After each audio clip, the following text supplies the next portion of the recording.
ಎಲ್ಲರಿಗೂ ನಮಸ್ಕಾರ. ಥಟ್ ಅಂತ ಹೇಳಿ ಕ್ವಿಜ್ ಕಾರ್ಯಕ್ರಮಕ್ಕೆ ತಮಗೆಲ್ಲ ಸ್ವಾಗತ. ವೃಕ್ಷ ಸೂಕ್ತ. ಆ ಮರ ಹಸಿರು ಸೀರೆಯುಟ್ಟ ಅಮ್ಮ ದೇವರು, ಮೈತುಂಬ ಹೂವಿನ ಅಲಂಕಾರ. ಅಲ್ಲಿ ಕೂತಿರುವಳು ದೇವಿ, ಅದಕ್ಕಿಲ್ಲ ಸಿಂಹದ್ವಾರ ಅಥವಾ ಪೌಳಿ. ಸುಸ್ತಾದ ಪಾದಚಾರಿ ಪಯಣಿಗನಿಗೆ ಮರವೇ ತಾಯಿ. ಅದರ ನೆರಳಲ್ಲಿ ಅದು ತನ್ನ ಸೆರಗಿನಿಂದ ಬೀಸುವ ತಂಗಾಳಿಗೆ ಮಲಗಿರುವ ಹಸುಗೂಸು. ಹೋ ಮರವೇ, ನಿನ್ನಾಸರೆಗೆ ಬರುವ ಹಕ್ಕಿ ಪಕ್ಕಿಗಳಿಗೆ ನೀನೇ ಬಂಧು. ಗೂಡು ಕಟ್ಟಿ ಮರಿ ಮಾಡಿ ನಿನ್ನ ತೊಂಗಲಲ್ಲಿ ತೂಗಾಡಿ ಹಾಡಿ ಚಿಲಿಪಿಲಿಗುಟ್ಟುವ ಸಂಭ್ರಮದ ಉತ್ಸವ. ಮರವೊಂದು ಕಾವ್ಯ, ಭೂತಾಯಿಯೇ ಆಕಾಶದಲ್ಲಿ ಹಿಗ್ಗಿನಿಂದ ಬರೆವ ಪ್ರೇಮಗೀತೆ. ವೃಕ್ಷ ಸೂಕ್ತ ಅಂತ ಹೆಸರು ಕೊಟ್ಟಿದ್ದಾರೆ ಈ ಪದ್ಯಕ್ಕೆ. ನಿಜಕ್ಕೂ ಅರ್ಥವತ್ತಾಗಿದೆ. ಗಿಡಗಳ ಬಗ್ಗೆ ಎಷ್ಟು ಹೇಳಿದ್ರೂ ಕಡಿಮೆನೆ. ಆದರೆ ಗಿಡ ಮರಗಳನ್ನು ಬೆಳೆಸುವ ಪ್ರವೃತ್ತಿ ನಮ್ಮಲ್ಲಿ ಕಡಿಮೆಯಾಗಿದೆ. ಪ್ರವೃತ್ತಿ ಹೋಗಲಿ, ಕೊನೆ ಪಕ್ಷ ಗಿಡ ಮರಗಳ ಬಗ್ಗೆ ತಿಳ್ಕೊಳ್ಳೋ ಆಸಕ್ತಿ ಇದೆಯಾ ಅಂದರೆ ಅದು ಕಡಿಮೆ. ಅದರಲ್ಲೂ ನಗರ ಪ್ರದೇಶಗಳಲ್ಲಿ ಇರ್ತಕ್ಕಂಥ ಯುವಜನತೆ, ಮಕ್ಕಳು ಮರಗಳ ಬಗ್ಗೆ ಗಿಡಗಳ ಬಗ್ಗೆ ತಿಳ್ಕೋಬೇಕು ಅನ್ನೋ ಕುತೂಹಲ ಇರೋದೇ ಇಲ್ಲ.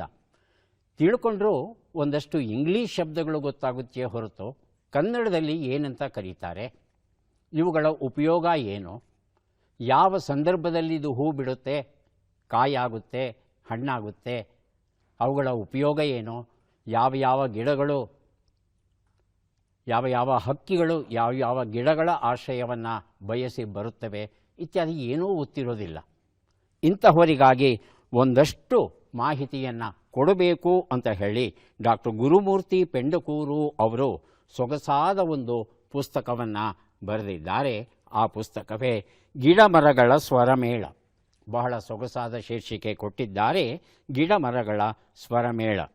ಈ ಒಂದು ಪುಸ್ತಕದಲ್ಲಿ ಅವರು 60 ಗಿಡಮರಗಳು, ನಮ್ಮ ಸುತ್ತಮುತ್ತಲೂ ಬೆಳೀತಾ ಇರ್ತಕ್ಕಂಥ 60 ಗಿಡಮರಗಳ ಪ್ರಾಥಮಿಕ ಪರಿಚಯ ಮಾಡಿಕೊಡ್ತಾರೆ. ಆ ಗಿಡಮರಗಳಿಗೆ ಕನ್ನಡದಲ್ಲಿ ಸಾಮಾನ್ಯವಾಗಿ ಏನಂತ ಕರೀತಾರೆ. ಉದಾಹರಣೆಗೆ ಅರಳಿ ಮರ. ಅರಳಿ ಮರ ನೋಡೋಕೆ ಹೇಗಿರುತ್ತೆ ಅದರ ವರ್ಣನೆ ಕೊಡ್ತಾರೆ. ಅದಾದ ಮೇಲೆ ನಮ್ಮ ಪುರಾಣಗಳಲ್ಲಿ ಏನಾದರೂ ಅರಳಿ ಮರಕ್ಕೆ ಸಂಬಂಧಪಟ್ಟಂಥ ಕಥೆಗಳು, ಪ್ರಕರಣಗಳು ಏನಾದರೂ ನಡೆದಿದೆಯಾ? ಸಿದ್ಧಾರ್ಥ, ಕಪಿಲವಸ್ತು ನಗರದ ಯುವರಾಜನಾದ ಸಿದ್ಧಾರ್ಥ ಹೇಗೆ ಅರಳಿ ಮರದ ಕೆಳಗೆ ಕೂತು ಜ್ಞಾನೋದಯ ಪಡೆದ, ಈ ರೀತಿಯಾದ ಕಥೆಗಳನ್ನು ಹೇಳಿ ಹಿಂದೂ ಧರ್ಮದಲ್ಲಿ ಅರಳಿ ಮರದ ಒಂದು ಮಹತ್ವ ಏನಿದೆ ಅದನ್ನು ಹೇಳಿ, ಆನಂತರ ಅರಳಿ ಮರದಿಂದ ಏನೆಲ್ಲ ಸಣ್ಣ ಪುಟ್ಟ ಔಷಧಿಗಳನ್ನು ಮಾಡ್ಕೋಬಹುದು ಅನ್ನೋದನ್ನು ಹೇಳ್ತಾ ಕೊನೆಯಲ್ಲಿ ಒಂದು 4 ಸಾಲನ್ನು ಬರೀತಾರೆ. 10 ಬಾವಿಗಳಿಗಿಂತ ಒಂದು ಪುಷ್ಕರಣಿ ಲೇಸು. 10 ಬಾವಿಗಳಿಗಿಂತ ಒಂದು ಪುಷ್ಕರಣಿ ಲೇಸು, 10 ಪುಷ್ಕರಣಿಗಳಿಗಿಂತ ಒಂದು ಕೆರೆ ಲೇಸು, 10 ಕೆರೆಗಳಿಗಿಂತ ಒಬ್ಬ ಮಗ ಲೇಸು, 10 ಮಕ್ಕಳಿಗಿಂತ ಒಂದು ಮರ ಲೇಸು. ಹೀಗೆ ಹೇಳ್ತಾರೆ ಡಾಕ್ಟರ್ ಗುರುಮೂರ್ತಿ ಪೆಂಡಕೂರು. ಒಟ್ಟು 60 ಮರಗಳ ಪ್ರಾಥಮಿಕ ಪರಿಚಯವನ್ನು ಮಾಡಿಕೊಡುತ್ತೆ ಗಿಡ ಮರಗಳ ಸ್ವರಮೇಳ ಎನ್ನುವ ಈ ಪುಸ್ತಕ.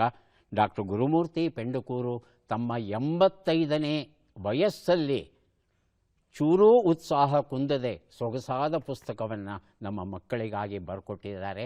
ಹಾಗಾಗಿ ಇದರ ಲಾಭವನ್ನು ಪಡಿಬೇಕಾದದ್ದು ನಾವು. ನಮ್ಮ ಮಕ್ಕಳಿಗೆ ಈ ಪುಸ್ತಕವನ್ನು ಕೊಟ್ಟು ಇದರಲ್ಲಿ ಇರ್ತಕ್ಕಂಥ ಗಿಡ ಮರಗಳ ಪರಿಚಯವನ್ನು ಮಾಡಿಕೊಟ್ಟು, ಸಾಧ್ಯವಾದರೆ ಆ ಮರದ ಹತ್ತಿರ ಕರ್ಕೊಂಡು ಹೋಗಿ ನೇರವಾಗಿ ಕಣ್ಣಾರೆ ನೋಡಿ ತಿಳಿಯುವ ಒಂದು ಅವಕಾಶವನ್ನು ಹೆತ್ತವರಾದ ನಾವು ಮಾಡಿಕೊಡ್ಬೇಕು. ಸಂಸ್ಕೃತಿ ಕಲಿಸಬೇಕಾದವರು ನಾವು. ಆ ಕೆಲಸವನ್ನು ಸಮರ್ಪಕವಾಗಿ ಮಾಡೋಣ. ಕಾರ್ಯಕ್ರಮವನ್ನು ಆರಂಭಿಸ್ತಾ ಇದ್ದೇವೆ. ಸ್ಪರ್ಧಿಗಳ ಪರಿಚಯ. ಮೊದಲ ಸ್ಪರ್ಧಿ ಶ್ರೀನಿವಾಸ್ ಟಿ, ಕಡೂರು ತಾಲೂಕು, ಯಗಟಿ ಹೋಬಳಿ, ಎಂ ಕೋಡಿಹಳ್ಳಿ ಅಂತ ಸರ್. ನನ್ನ ಹವ್ಯಾಸ ಬಂದುಬಿಟ್ಟು ನನಗೆ ಪರಿಸರ ಅಂದರೆ ತುಂಬ ಇಷ್ಟ. ಈಗಲೂ ಗಿಡ ಮರಗಳು ಬೆಳೆಸೋದೇ ನನ್ನ ಕೆಲಸ ಆಗ್ತಾಯಿದೆ. ಶ್ರೀನಿವಾಸ್ ಅವರಿಗೆ ಸ್ವಾಗತವನ್ನು ಕೋರ್ತಾ ಇದ್ದೇವೆ. ಮುಂದಿನ ಸ್ಪರ್ಧಿ. ಎಲ್ಲರಿಗೂ ನಮಸ್ಕಾರ. ನನ್ನ ಹೆಸರು ಅಶ್ವಿನಿ MS ಅಂತ. ನಾನು ಗೃಹಿಣಿ.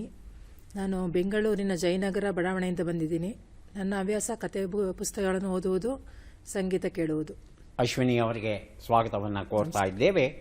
ಮುಂದಿನ ಸ್ಪರ್ಧಿ. ಎಲ್ರಿಗೂ ನಮಸ್ಕಾರ. ನನ್ನ ಹೆಸರು ಕುಮಾರಸ್ವಾಮಿ ಅಂತ. ನಾನು ಶಿವಮೊಗ್ಗ ಭದ್ರಾವತಿಯಿಂದ ಬಂದಿದ್ದೀನಿ. ನಾನು ಖಾಸಗಿ ಕಂಪ್ನಿಯೊಂದರಲ್ಲಿ ಇವೆಂಟ್ ಮ್ಯಾನೇಜರಾಗಿ ಕೆಲಸ ಮಾಡ್ತಾಯಿದ್ದೀನಿ. ನನ್ನ ಹವ್ಯಾಸಗಳು ಚಾರಣ ಹೋಗೋದು, ಪ್ರವಾಸ ಮಾಡೋದು, ಈಜಾಡೋದು, ಇದು ನನ್ನ ಹವ್ಯಾಸವಾಗಿದೆ. ಕುಮಾರಸ್ವಾಮಿ ಅವರಿಗೆ ಸ್ವಾಗತವನ್ನು ಕೋರ್ತಾ ಇದ್ದೇವೆ. ಮೂವರು ಸಿದ್ಧವಾಗಿದ್ದರೆ ಕಾರ್ಯಕ್ರಮ ಆರಂಭಿಸೋಣ. ಮೊದಲಿಗೆ ನಿಯಮಗಳನ್ನು ಒಮ್ಮೆ ನೋಡಿಬಿಡೋಣ. ಒಟ್ಟು 10 ಪ್ರಶ್ನೆಗಳು. ಮೊದಲು ಬಜರ್ ಒತ್ತಿದವರಿಗೆ ಉತ್ತರ ನೀಡುವ ಅವಕಾಶ. ಪ್ರತಿ ಸರಿ ಉತ್ತರಕ್ಕೆ ಒಂದು ಪುಸ್ತಕ ಬಹುಮಾನ. ಆಯ್ಕೆಗಳು ಬರುವ ಮೊದಲೇ ಬಜರ್ ಒತ್ತಿ ಸರಿ ಉತ್ತರ ನೀಡಿದರೆ 2 ಪುಸ್ತಕ ಬಹುಮಾನ. 100 ಅಂಕ ಗಳಿಸಿದವರಿಗೆ ಒಂದು ಪುಸ್ತಕ ವಿಶೇಷ ಬಹುಮಾನ. ನಕಾರಾತ್ಮಕ ತಂತ್ರಗಳಿಗೆ ಅವಕಾಶವಿಲ್ಲ. ಮೊದಲ ಪ್ರಶ್ನೆಯನ್ನು ನೋಡೋಣ. ಒಡಲೆಂಬೋ ಕಡಲ ಮುತ್ತುಗಳು ಹನಿಗವನಗಳ ಸಂಕಲನ. ರಾಜೇಂದ್ರ ಪ್ರಸಾದ್ ನೀಲಗುಂದ್ ಬರೆದಿರುವಂಥದ್ದು. ಮೊದಲ ಪ್ರಶ್ನೆ, ಭಾರತದಲ್ಲಿ ಡೆಂಗಿ ಜ್ವರಕ್ಕೆ ಯಾವ ರೀತಿಯ ಲಸಿಕೆ ದೊರೆಯುತ್ತಿದೆ? ಆಯ್ಕೆಗಳನ್ನು ನೋಡೋಣ. ಕ್ಯಾಪ್ಸೂಲ್ ಇದೆ, ದ್ರವ ಲಸಿಕೆ ಇದೆ, ಇಂಜೆಕ್ಷನ್ ಇದೆ, ಯಾವುದೂ ಇಲ್ಲ. ಮೊದಲಿಗೆ ಕುಮಾರಸ್ವಾಮಿ, ಆನಂತರ ಅಶ್ವಿನಿ. ಸರ್, ನಿರ್ದಿಷ್ಟವಾದ ಯಾವುದೇ ಲಸಿಕೆ ಡೆಂಗಿ ಜ್ವರಕ್ಕಿಲ್ಲ ಸರ್. ಆಯ್ಕೆ ಯಾವುದು? ಯಾವುದೂ ಇಲ್ಲ ಸರ್. ಸರ್, ಆಯ್ಕೆ 4 ಯಾವುದೂ ಆಯ್ಕೆ ಇಲ್ಲ. ಸಂಖ್ಯೆ 4 ಅಂತ ಹೇಳಿ. ಆಯ್ಕೆ ಸಂಖ್ಯೆ 4 ಯಾವುದೂ ಸ್ಪಷ್ಟವಾಗಿ ಇಲ್ಲ. ಗೊತ್ತಾಗುತ್ತೆ. ಯಾವುದೇ ಲಸಿಕೆ ಇಲ್ಲ ಅಂತ ಹೇಳ್ತಾ ಇದ್ದೀರಿ. ಆಯ್ಕೆ 4. ಅಶ್ವಿನಿ ಅವರನ್ನು ಕೇಳೋಣ. ಅದೇ ಸರ್, ಯಾವುದೂ ಇಲ್ಲ. ಯಾವುದೂ ಇಲ್ಲ. ಉತ್ತರವನ್ನು ನೋಡೋಣ. ಯಾವುದೂ ಇಲ್ಲ ಅನ್ನೋದು ಸರಿಯಾದ ಉತ್ತರ. ಈ ಉತ್ತರವನ್ನು ಕೊಟ್ಟದ್ದು ಕುಮಾರಸ್ವಾಮಿ. ಅವರಿಗೆ ಒಡಲೆಂಬೋ ಕಡಲ ಮುತ್ತುಗಳು ಎನ್ನುವ ಈ ಒಂದು ಪುಸ್ತಕವನ್ನು ಕೊಟ್ಟಿದ್ದೇನೆ. ಇಂಡಿಯನ್ ಇಮ್ಯುನೊಲಾಜಿಕಲ್ಸ್ ಲಿಮಿಟೆಡ್ ಅನ್ನೋ ಒಂದು ಸಂಸ್ಥೆ, ಭಾರತೀಯ ಸಂಸ್ಥೆ, ಈ ಡೆಂಗಿಗೆ ಸಂಬಂಧಪಟ್ಟ ಹಾಗೆ ಲಸಿಕೆಯನ್ನು ಸಿದ್ಧಪಡಿಸ್ತಾ ಇದೆ. 2026 ಹೊತ್ತಿಗೆ ಈ ಲಸಿಕೆ ದೊರೆಯಬಹುದು ಅಂತ ಹೇಳ್ತಾ ಇದೆ ಈ ಸಂಸ್ಥೆ. ಆದರೆ ವಿಶ್ವ ಮಟ್ಟದಲ್ಲಿ 2 ರೀತಿಯ ಲಸಿಕೆಗಳು ಉಂಟು. ಡೆಂಗ್ ವ್ಯಾಕ್ಸಿಯಾ ಮತ್ತು ಕ್ಯೂ ಡೆಂಗಾ ಅಂತ. 2016ರಿಂದ ಇದು ಜಗತ್ತಿನ 11 ದೇಶಗಳಲ್ಲಿ ಮಾತ್ರ ದೊರೀತಾ ಇದೆ. ಭಾರತದಲ್ಲಿ ದೊರೀತಾ ಇಲ್ಲ. ಯಾಕೆ ಭಾರತದಲ್ಲಿ ದೊರೀತಾ ಇಲ್ಲ ಅಂದರೆ ಅದಕ್ಕೆ ಅನೇಕ ತಾಂತ್ರಿಕ ಕಾರಣಗಳುಂಟು. ಭಾರತಕ್ಕೆ ಇದು 2026ಕ್ಕಿಂತಲೂ ಮೊದಲು ಸಿಗುವ ಸಾಧ್ಯತೆ ಇಲ್ಲವೇ ಇಲ್ಲ. ಹಾಗಾಗಿ ನಮ್ಮ ಹತ್ರ ಇರ್ತಕ್ಕಂಥ ಮಾರ್ಗ ಏನು ಅಂದರೆ ಮುನ್ರಕ್ಷಣೆ. ಹೇಗೆ ನೀರು ನಿಲ್ಲದ ಹಾಗೆ ನೋಡ್ಕೋಬೇಕು, ಸೊಳ್ಳೆ ಪರದೆ ಇತ್ಯಾದಿಗಳನ್ನು ಬಳಸಬೇಕು. ಸಾಮೂಹಿಕ ಪ್ರಯತ್ನದಿಂದ ಈ ಒಂದು ಜ್ವರದಿಂದ ರಕ್ಷಣೆಯನ್ನು ಪಡೀಲಿಕ್ಕೆ ಸಾಧ್ಯವಾಗುತ್ತೆ. ಸಂಘಟಿತರಾಗಿ ಕೆಲಸ ಮಾಡೋಣ. ಮುಂದಿನ ಪುಸ್ತಕ ಸಿಹಿ ಜೀವಿಯ ನ್ಯಾನೋ ಕಥೆಗಳು. CG ವೆಂಕಟೇಶ್ವರ್ ಬರೆದಿರುವಂಥದ್ದು. ಪ್ರಶ್ನೆ, 3D ಹೋಲೋಗ್ರಾಮ್ ತಂತ್ರಜ್ಞಾನವನ್ನು ಒಳಗೊಂಡ ಹೊಸ ಬ್ಯಾಂಕ್ ನೋಟುಗಳನ್ನು ಯಾವ ದೇಶವು ಬಿಡುಗಡೆ ಮಾಡಿದೆ? ಆಯ್ಕೆಗಳನ್ನು ನೋಡೋಣ. Britain, Switzerland, America, Japan. ಮೊದಲಿಗೆ ಕುಮಾರಸ್ವಾಮಿ, ನಂತರ ಅಶ್ವಿನಿ. Switzerland sir. ಆಯ್ಕೆ 2. ಸ್ವಿಟ್ಜರ್ಲ್ಯಾಂಡ್ ಆಯ್ಕೆ 2.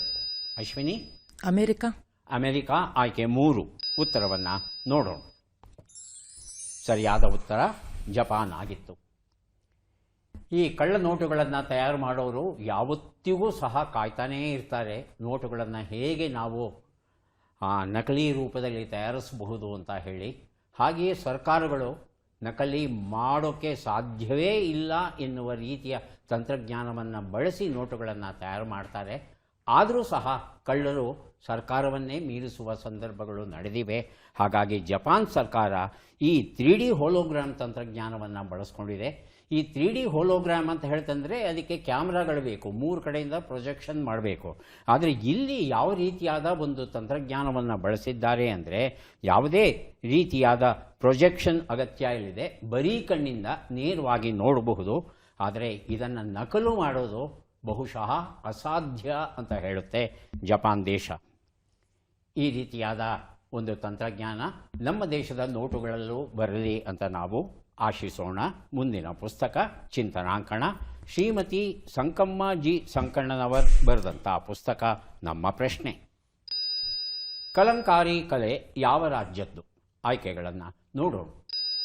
ಆಂಧ್ರ ಪ್ರದೇಶ, ಒಡಿಶಾ, ಪಶ್ಚಿಮ ಬಂಗಾಳ, ತಮಿಳುನಾಡು, ಮೊದಲಿಗೆ ಶ್ರೀನಿವಾಸ್, ಆನಂತರ ಕುಮಾರಸ್ವಾಮಿ.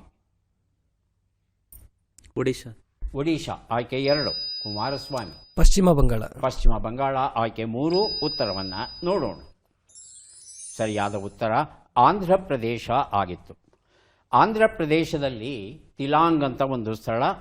ಗೋಲ್ಕುಂದ ಸುಲ್ತಾನರು ಯಾರಿದ್ರು ಅವರ ಕಾಲದಲ್ಲಿ ಇದು ಆರಂಭವಾಗುತ್ತೆ. ಸುಮಾರು 16-17ನೇ ಶತಮಾನದ ಹೊತ್ತಲ್ಲಿ 2 ರೀತಿಯ ಕಲಂಕಾರಿ ಬಳಕೆಯಲ್ಲಿದೆಯಂತೆ ಆಂಧ್ರದಲ್ಲಿ. ಒಂದು ಶ್ರೀಕಾಳಹಸ್ತಿ ಅನ್ನೋದು, ಇನ್ನೊಂದು ಪೇದನ ಶೈಲಿ ಅನ್ನೋದು. 2 ರೀತಿಯ ಶೈಲಿಗಳು ಉಂಟು. ಬಟ್ಟೆಗಳ ಮೇಲಿಂದ ಕೈಯಿಂದ ಅಥವಾ ಅಚ್ಚುಗಳನ್ನು ಬಳಸಿ ನಾನಾ ರೀತಿಯಾದ ಮುದ್ರಣಗಳನ್ನು ಮಾಡ್ತಾರೆ.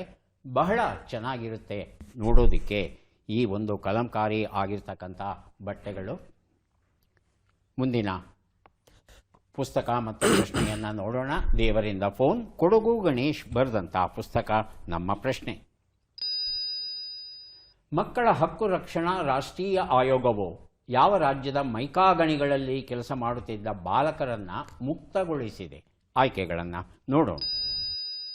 ಉತ್ತರ ಪ್ರದೇಶ, ಜಾರ್ಖಂಡ್, ಛತ್ತೀಸ್ಗಢ, ಬಿಹಾರ. ಮೊದಲಿಗೆ ಕುಮಾರಸ್ವಾಮಿ, ಆನಂತರ ಶ್ರೀನಿವಾಸ್. ಸರ್ ಆಯ್ಕೆ 2 ಜಾರ್ಖಂಡ್. ಜಾರ್ಖಂಡ್ ಅಂತ ಹೇಳ್ತಾ ಇದ್ದಾರೆ. ಶ್ರೀನಿವಾಸ್. ಉತ್ತರ ಪ್ರದೇಶ. ಉತ್ತರ ಪ್ರದೇಶ ಆಯ್ಕೆ 1. ಉತ್ತರವನ್ನು ನೋಡೋಣ. ಜಾರ್ಖಂಡ್ ಉತ್ತರ ಸರಿಯಾಗಿದೆ. ಕುಮಾರಸ್ವಾಮಿ ಈ ಉತ್ತರ ಕೊಟ್ಟಿದ್ದಾರೆ. ದೇವರಿಂದ ಫೋನ್ ಎನ್ನುವ ಈ ಒಂದು ಪುಸ್ತಕವನ್ನು ಅವರಿಗೆ ಕೊಟ್ಟಿದ್ದೇವೆ. ಜುಲೈ 5, 2024 ಈ ಬಾಲಕಾರ್ಮಿಕರನ್ನು ಮುಕ್ತಗೊಳಿಸಿದೆ ಮಕ್ಕಳ ಹಕ್ಕು ರಾಷ್ಟ್ರೀಯ ಆಯೋಗವು. ಮೈಕಾ ಅಗತ್ಯವಾಗಿ ಬೇಕು ನಮಗೆ, ಖಂಡಿತ ಅನುಮಾನವೇ ಇಲ್ಲ. ಆದರೆ ಮಕ್ಕಳನ್ನು ಬಳಸ್ಕೊಳ್ಳೋದು ಈ ಗಣಿಗಳಲ್ಲಿ, ಮೈಕಾ ಗಣಿ ಅಂತಲೇ ಅಲ್ವಾ, ಯಾವುದೇ ಗಣಿಯಲ್ಲಾಗಲಿ ಮಕ್ಕಳನ್ನು ಬಳಸ್ಕೋಬಾರ್ದು. ಯಾಕಂದರೆ ಮೈಕಾದಿಂದ ಬರ್ತಕ್ಕಂಥ ಸಣ್ಣ ಧೂಳು ಏನಿದೆ, ಆ ಧೂಳು ಶ್ವಾಸಕೋಶಗಳಲ್ಲಿ ಸೇರಿಕೊಳ್ತು ಅಂದರೆ ತೆಗೆಯೋದು ಬಹಳ ಕಷ್ಟ, ಅಂಟ್ಕೊಂಡ್ಬಿಡುತ್ತೆ. ತೆಗೆಯೋದು ಬಹಳ ಕಷ್ಟವಾಗುತ್ತೆ. ನಾನಾ ರೀತಿಯ ಆರೋಗ್ಯ ಸಮಸ್ಯೆಗಳಿಗೆ ಅವಕಾಶ ಮಾಡಿಕೊಡುತ್ತೆ ಅದು. ಹಾಗಾಗಿ ಎಲ್ಲ ರೀತಿಯ ಎಚ್ಚರಿಕೆಗಳನ್ನು ತಗೊಂಡು ವಯಸ್ಕರರು ಕೆಲಸ ಮಾಡಬೇಕಾಗುತ್ತೆ, ಮಕ್ಕಳು ಮಾಡಬಾರ್ದು. ಆದರೆ ಸುಮಾರು 20,000 ಮಕ್ಕಳು ಕೆಲಸ ಮಾಡ್ತಾ ಇದ್ದರು ಅಂದರೆ ಆ ಸಂಖ್ಯೆ ಕೇಳಿಯೇ ಒಂದು ರೀತಿಯಾದ ಆಘಾತ ಆಗುತ್ತೆ. ಈಗಲಾದರೂ ನಾವು ಜಾಗೃತರಾಗಿ ಮಕ್ಕಳನ್ನು ಈ ರೀತಿ ಅಪಾಯಕಾರಿ ಕೆಲಸಗಳಲ್ಲಿ ತೊಡಗದೇ ಇರೋ ಹಾಗೆ ನೋಡ್ಕೋಬೇಕಾಗಿದೆ. ಮುಂದಿನ ಪುಸ್ತಕ ಬದುಕಿಗೊಂದು ಪುಟ್ಟ ಥ್ಯಾಂಕ್ಸ್. ಸುಷ್ಮಾ ಸಿಂಧು ಬರೆದಿರುವಂಥದ್ದು ಪ್ರಶ್ನೆ. ಬಿಟ್ಟ ಅಕ್ಷರಗಳನ್ನು ತುಂಬಿ. ಗು ಮ ಆ ಗ್ಯ ಸೆ.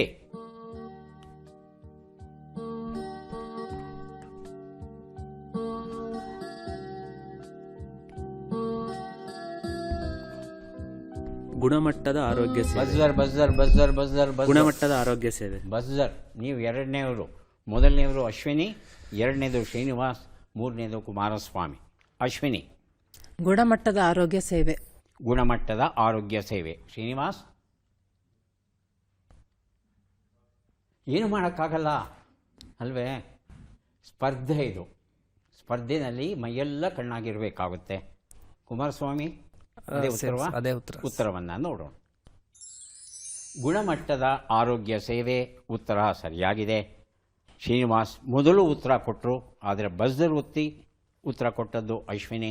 ಹಾಗಾಗಿ ಬದುಕುಗೊಂದು ಪುಟ್ಟ ಥ್ಯಾಂಕ್ಸ್ ಎನ್ನುವ ಈ ಪುಸ್ತಕವನ್ನು ಅಶ್ವಿನಿ ಅವರಿಗೆ ಕೊಡ್ತಾ ಇದ್ದೇವೆ. ಮುಂದಿನ ಪುಸ್ತಕ ಗ್ರಹಣ ಕಥಾ ಸಂಕಲನ. ಜಿ.ಕೆ. ಐತಾಳ್ ಬರೆದಿರುವಂಥದ್ದು ಪ್ರಶ್ನೆ. ಈ ಕೆಳಗಿನ ಲೆಕ್ಕಗಳನ್ನು ಪೂರ್ಣಗೊಳಿಸಿ ಉತ್ತರಗಳನ್ನೆಲ್ಲ ಕೂಡಿ ಅಂತಿಮ ಉತ್ತರವನ್ನು ನೀಡಿ. ಲೆಕ್ಕಗಳು ಈಗ ಬಂದಿವೆ. 75 ಕೂಡು 33, 75 ಕಳೆ 45, 25 ಗುಣಿಸು 9, 160 ಭಾಗಿಸು 5.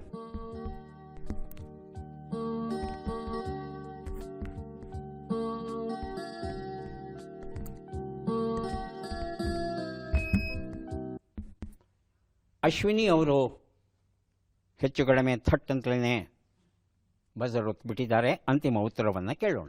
385. 375. 385. 385. ಶ್ರೀನಿವಾಸ್ ಮತ್ತು ಕುಮಾರಸ್ವಾಮಿ ಇನ್ನು ಲೆಕ್ಕ ಮಾಡ್ತಾ ಇದ್ದಾರೆ. ಉತ್ತರವನ್ನು ನೋಡೋಣ. ಒಂದು ಉತ್ತರ 98, 30, 225, 32 ಎಲ್ಲವನ್ನು ಸೇರಿಸಿದರೆ 3, 8, 5 ಬಂದಿದೆ. ಉತ್ತರ ಸರಿಯಾಗಿದೆ. ಅಶ್ವಿನಿ ಅವರಿಗೆ ಗ್ರಹಣ ಎನ್ನುವ ಕಥಾ ಸಂಕಲನ ಈ ಒಂದು ಪುಸ್ತಕವನ್ನು ಕೊಟ್ಟಿದ್ದೇವೆ.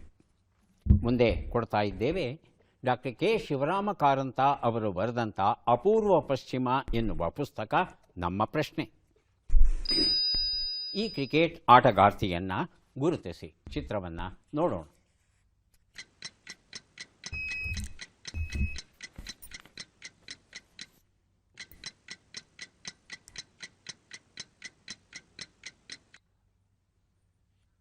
ಆಯ್ಕೆಗಳು ಬರೋದಕ್ಕೆ ಮೊದಲು ಅಶ್ವಿನಿ ಹಾಗೂ ಶ್ರೀನಿವಾಸ್ ಇಬ್ಬರು ಬರೆದಿರುತ್ತಿದ್ದಾರೆ. ಮೊದಲಿಗೆ ಅಶ್ವಿನಿ. ಏನಾಯಿತು ಅಶ್ವಿನಿ? ಬರ್ತಾ ಇದೆ ಹೆಸರು, ನಾಲ್ಗೆ ತುದಿಲಿದೆ, ಬರ್ತಾ ಇಲ್ಲ. ಶ್ರೀನಿವಾಸ್.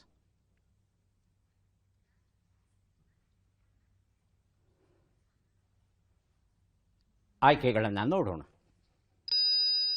ರೇಣುಕಾ ಠಾಕೂರ್, ರಿಚಾ ಘೋಷ್, ಮೇಘನಾ ಸಿಂಗ್, ಶಫಾಲಿ ವರ್ಮಾ. ಅಲ್ಲ, ತಮ್ಮಿಬ್ಬರಿಗೂ ಅವಕಾಶ ಇಲ್ಲ. ಕುಮಾರಸ್ವಾಮಿ, ರಿಚಾ ಘೋಷ್. ರಿಚಾ ಘೋಷ್. ಉತ್ತರವನ್ನು ನೋಡೋಣ. ಶಫಾಲಿ ವರ್ಮಾ ಸರಿಯಾದ ಉತ್ತರ ಆಗಿತ್ತು. ಆಫ್ ಬ್ರೇಕ್ ಬೌಲಿಂಗನ್ನು ಸಹ ಇವರು ಬಲಗೈಯಲ್ಲೇ ಮಾಡೋದುಂಟು. Jersey number 17. ಇವರು 15 ವರ್ಷಗಳಾಗಿದೆ ಕ್ರಿಕೆಟಿಗೆ ಪ್ರವೇಶ ಮಾಡಿ. 5 ಟೆಸ್ಟ್ ಮ್ಯಾಚ್ಗಳನ್ನು, 26 ಒಂದು ದಿನದ ಆಟಗಳನ್ನು ಹಾಗೂ 74 T20 ಕ್ರಿಕೆಟ್ ಸ್ಪರ್ಧೆಗಳಲ್ಲಿ ಇವರು ಭಾಗವಹಿಸಿ ಭಾರತಕ್ಕೆ ಯಶಸ್ಸನ್ನು ತಂದಿದ್ದಾರೆ. ಮುಂದೆ ನಾವು ಕೊಡ್ತಾ ಇದ್ದೇವೆ ಸಮಗ್ರ ತೋಟಗಾರಿಕಾ ಕೈಪಿಡಿ ಎನ್ನುವ ಪುಸ್ತಕ. ತೋಟಗಾರಿಕಾ ವಿಜ್ಞಾನಗಳ ವಿಶ್ವವಿದ್ಯಾನಿಲಯ ಬಾಗಲಕೋಟೆ ಇವರು ಪ್ರಕಟಪಡಿಸಿರುವಂಥ ಬೃಹತ್ ಕೃತಿ, ಸೊಗಸಾದ ಕೃತಿ. ನಮ್ಮ ಪ್ರಶ್ನೆ: ಈ ಅಕ್ಷರಗಳನ್ನು ಸರಿಯಾಗಿ ಜೋಡಿಸಿ. ಅಕ್ಷರಗಳು: ವ, ಹಿ, ಬೇ, ಕಿ, ರೇ, ತು, ದ, ಳೆ.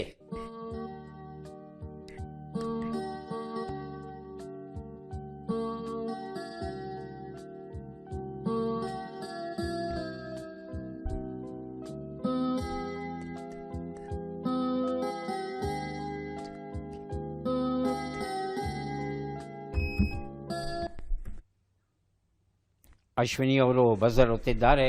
ಉತ್ತರ: ಇತುಕಿದವರೆ ಬೇಳೆ.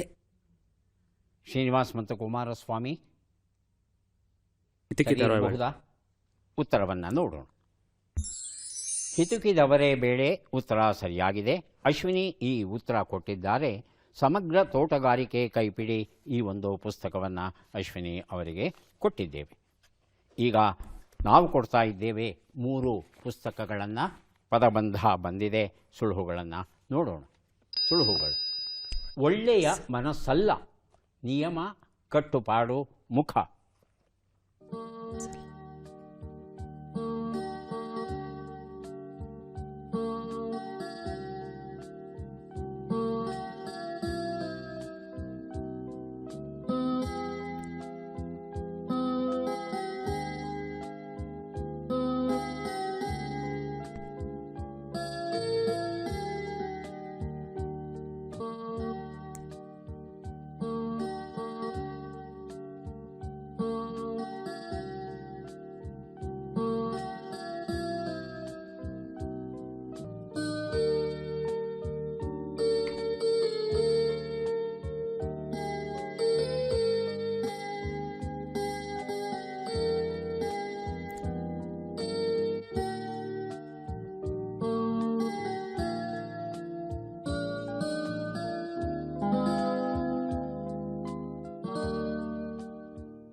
ಮೊದಲನೇ ಶಬ್ದವನ್ನು ನಾನು ಕೊಡ್ತೇನೆ. 2ನೇ ಶಬ್ದ, 3ನೇ ಶಬ್ದ ತಾವು ಪ್ರಯತ್ನಿಸಿ.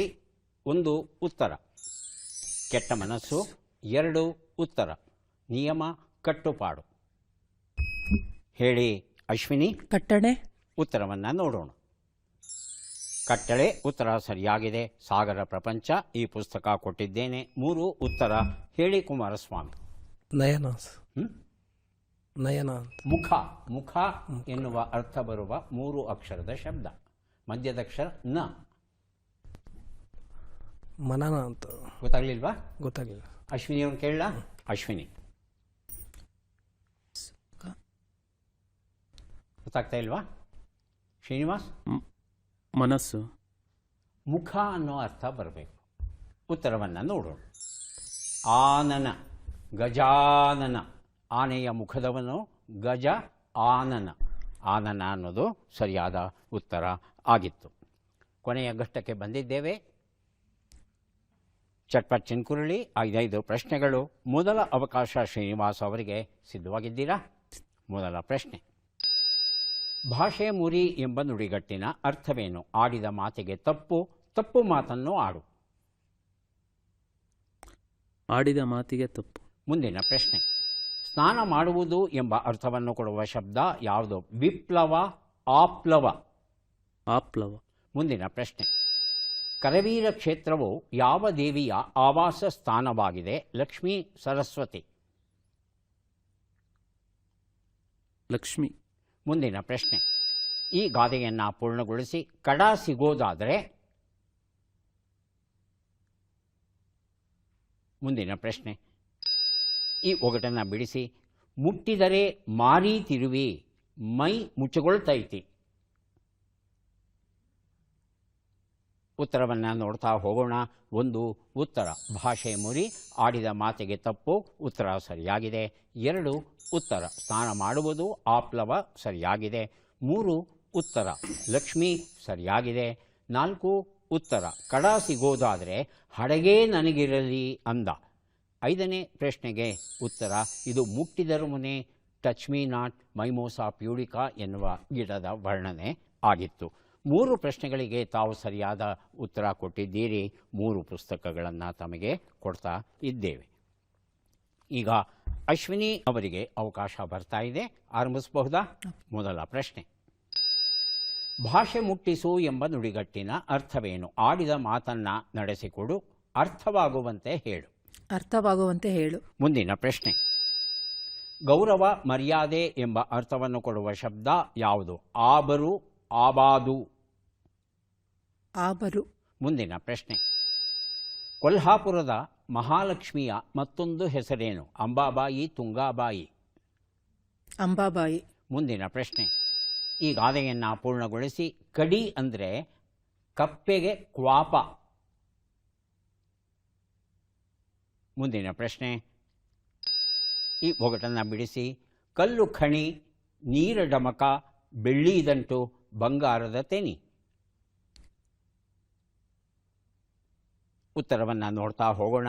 1 ಉತ್ತರ ಭಾಷೆ ಮುಟ್ಟಿಸು, ಆಡಿದ ಮಾತನ್ನು ನಡೆಸಿಕೊಡು ಸರಿಯಾದ ಉತ್ತರ ಆಗಿತ್ತು. 2ನೇ ಪ್ರಶ್ನೆಗೆ ಉತ್ತರ ಆಬರು ಸರಿಯಾದ ಉತ್ತರ ಕೊಟ್ಟಿದ್ದೀರಿ.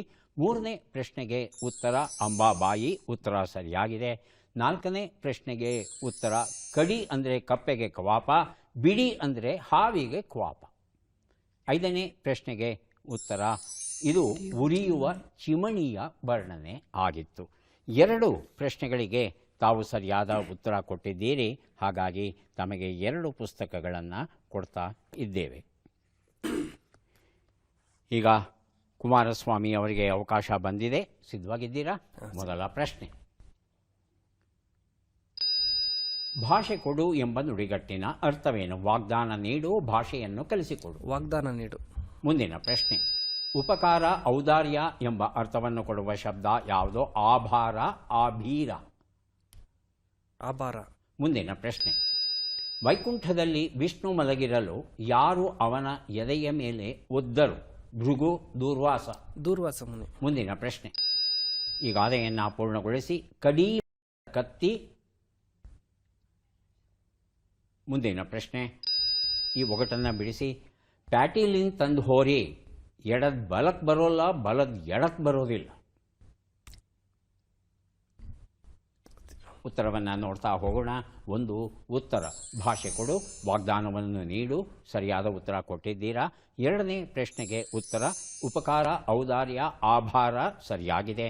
3ನೇ ಪ್ರಶ್ನೆಗೆ ಉತ್ತರ ಭೃಗು ಮಹರ್ಷಿ.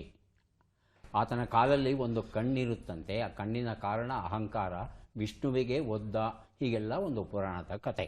4ನೇ ಪ್ರಶ್ನೆಗೆ ಉತ್ತರ: ಕಡಿಲಾರದ ಕತ್ತಿ ಕೈಯಾಗಿದ್ರೇನು, ಒರೆಯಾಗಿದ್ರೇನು? ಮುಂದಿನ ಪ್ರಶ್ನೆ, ಇದು ಚಪ್ಪಲಿಯ ವರ್ಣನೆ ಆಗಿತ್ತು.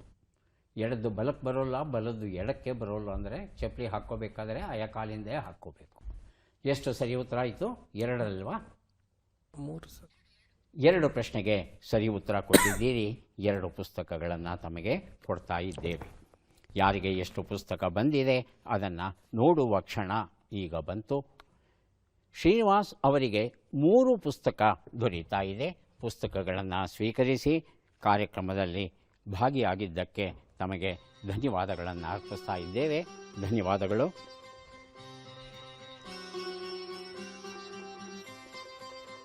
ಅಶ್ವಿನಿ ಅವರಿಗೆ 3, 3, 6 ಪುಸ್ತಕ ಸ್ವೀಕರಿಸಿ ಅಭಿನಂದನೆ.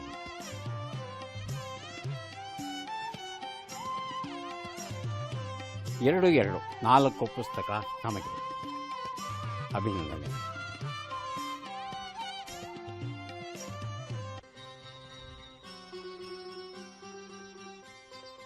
ಮನೇಲಿ ಒಂದು ಸಲ ಮಾರ್ಕೆಟ್ಗೆ ಕಳಿಸಿದ್ರು, ಹೋಗಿ ಏನಾದರೂ ತಗೊಂಡು ಬನ್ನಿ ಅಂತ. ಹಸಿರು ಟೊಮೊಟೊ, ಹಸಿ ಟೊಮೆಟೊ ಚೆನ್ನಾಗಿ ಕಾಣ್ತು, 1 kg ತಂದುಬಿಟ್ಟೆ. ಮನೇಲಿ ತಲೆ ಹೊಡ್ಕೋತಾ ಇದನ್ನು ಹೇಗ್ರಿ ಹಣ್ಣು ಮಾಡೋದು ಅಂತ ಬೈತಾ ಹೋಗಿ 1-2 ಸೇಬು ಕೊಂಡ್ಕೊಂಬನ್ನಿ ಅಂದರು. ಸೇಬು ತಂದು ಕೊಟ್ಟೆ. ಆ ಸೇಬನ್ನು ಈ ಹಸಿರು ಟೊಮೊಟೊ ನಡುವೆ ಇಟ್ಟರೆ 2 ದಿನಕ್ಕೆ ಹಣ್ಣಾಗಿ ಹೋಗ್ಬಿಡುತ್ತೆ ಅಷ್ಟೂ. ಯಾಕಪ್ಪ ಹೇಗಪ್ಪ ಆಯಿತು ಅಂತ ನೋಡಿದ್ರೆ, ಆ್ಯಪಲ್ ಇಥಲಿನ್ ಅನ್ನೋ ಒಂದು ಅನಿಲವನ್ನು ಉತ್ಪಾದನೆ ಮಾಡಿ ಬಿಡ್ತಾ ಇರುತ್ತೆ. ಈ ಇಥಲಿನ್ ಅನಿಲದ ಮುಖ್ಯ ಕೆಲಸ ಏನು ಅಂದರೆ ಹಣ್ಣಾಕ್ಸೋದು. ಹಾಗಾಗಿ ಆ್ಯಪಲಿನ ಇಥಲಿನ್ ಈ ಟೊಮೆಟೊನ ಹಣ್ಣಾಗಿಸ್ತೋ, ನನ್ನ ಮಾನ ಉಳಿಸ್ತು. ಮತ್ತೆ ಭೇಟಿಯಾಗೋಣ. ನಮಸ್ಕಾರ.